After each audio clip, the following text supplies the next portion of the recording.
Hello, hello, hello, and welcome back to another Facts and Figures episode. This one about the Polish City series. This was a special request from one of the subscribers, someone that is also in a group in WhatsApp with me. But this is, I normally don't speak so much about specific series that are lost or that have not been issued, but I think this is actually a very interesting topic.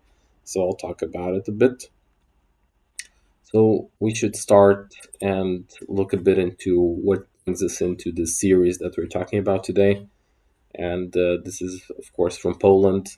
And as most of you will know, Poland was basically under the communist regime after the Second World War, with a communist government, which was like in any other place in the Eastern Bloc. Some of them with highest, some of them with lower degree of persecution and inflammatory behavior from the state. Poland was kind of a mixed with different.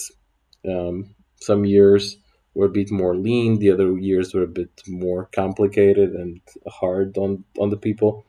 But one thing that was always a problem in Poland, and this was always due to the fact that it was also close to Western Europe, was the depth of the country.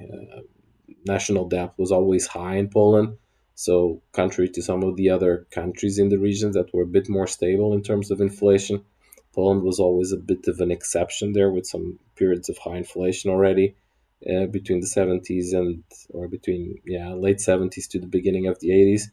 And it is one of these periods that first this the initial cracks on the communist regime start to happen. This was actually a raise in the consumer prices in the 70s, which saw for the first time some discontent, and this was even worse in the 80s.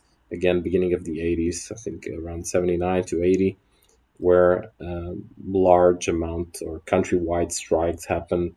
Especially this was true in the Gdansk shipyards, and this is where you'll see there Lech Walesa from Solidarity, which is well the main figure of the crush of communism in Poland. He was actually an electrician who led this movement. He became an activist and led this movement starting in the 80s. This at the moment was a very it was a no violence movement, but in the 81 around that, also targeted from the Soviet Union and on guidelines of the Soviet Union, there was another crackdown.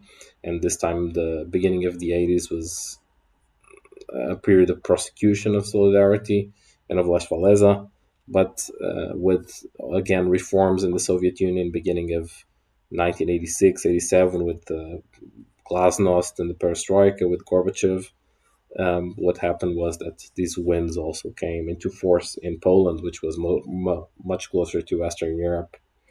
Um, so basically, the fall of communists happens in 1989 with the first free elections after the Second World War, and where the Communist Party loses the majority in parliament and sees the adversaries getting into power. And that's it for Poland. That was the beginning of the democratic process.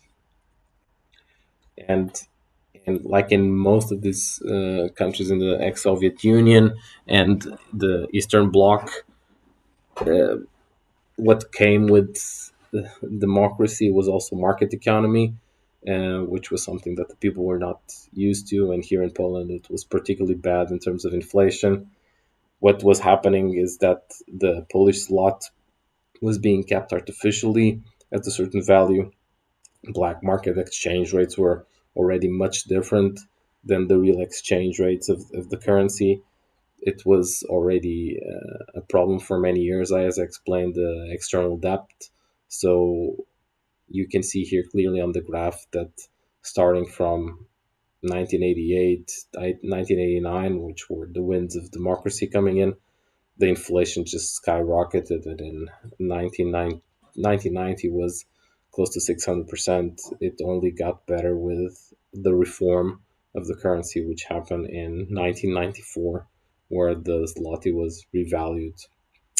Um, so this tremendous amount of inflation meant that, like in you see in many countries in the region in the 90s or late 80s to beginning of the 90s, there was quite an amount of new banknotes being put in place with highest and highest amounts. Contrary to Yugoslavia, for example, these here are some of them are expensive. They're not so easy to obtain, especially in uncirculated. And this was because also there was a reform closely after. The situation was also not as bad as in Yugoslavia. And it's actually in this context that we need to talk about the Polish city series. And you see them here. These are values between 1 and 500 zloty. And the story behind this was that already with the democratic process and already with the first elections, there was a plan in place to substitute the old design of the zloty that had always a familiar face or someone from history of Poland, as you've seen in the last part of this presentation, into a different kind of banknote design that were supposed to represent more a new Poland.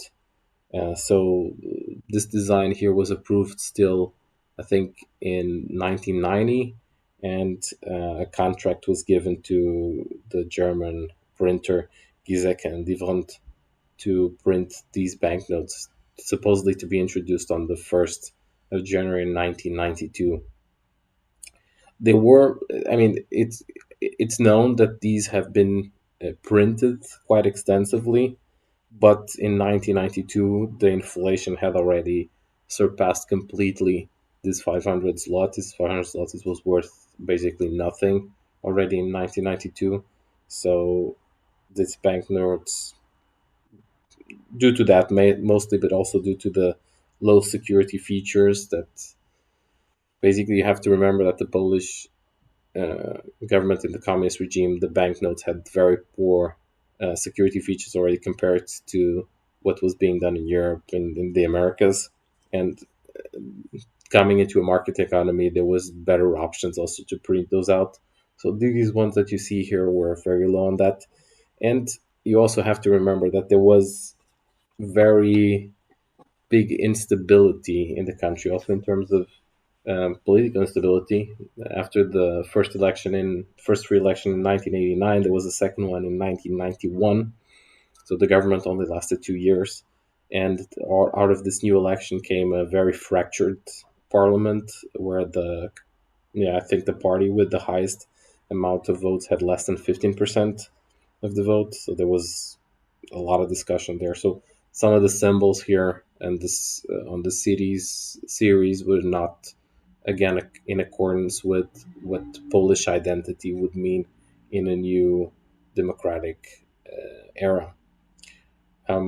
Also interesting on this banknotes is actually the fact that you see here on this side, uh, this one here, or this, and you see this in different banknotes. Unfortunately, you cannot see them so well here in this picture, but they have like a symbol in each one of these banknotes. It's something very interesting.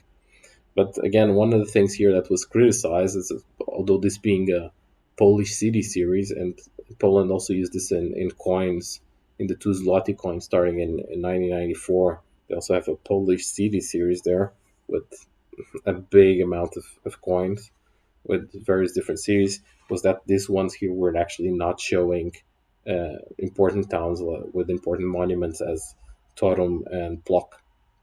So that was another criticism. So what actually happened to this banknote? Well, like I said, it was known that they had been printed um, by the German printer house.